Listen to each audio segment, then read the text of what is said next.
I want to ask you about the president's speech coming up in less than an hour. If you take a look back at history, situations like this where a sitting president speaks from the Oval Office, almost 9 times out of 10 have resulted in a positive reaction or subsequent positive reaction from the market. What about this time, do you think, since it's to do with this whole very controversial wall proposal? Well, the president is certainly using the undeniable stage of the Oval Office to elevate how important this issue is to him, to his administration, and to his policy.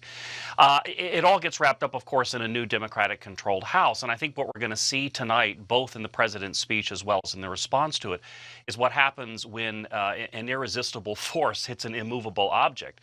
I do think that both sides will find a way to compromise. Neither side may use the word compromise.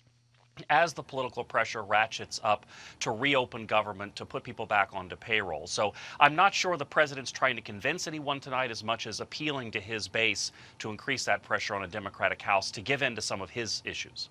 All right, so you think the word compromise is more likely to be the operative as opposed to, let's say, emergency?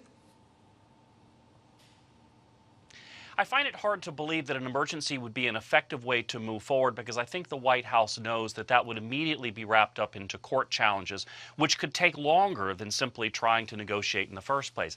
I don't think that either side will actually use the word compromise. It's sadly become sort of a four-letter word in Washington these days, but I do think that's what we will wind up with. And I think you're beginning to see some of those cracks even in the Republican-controlled Senate, with some GOP senators saying, let's agree to reopen the government. Let's agree to keep fighting about immigration and the wall, but let's do so with an open government as opposed to a closed one.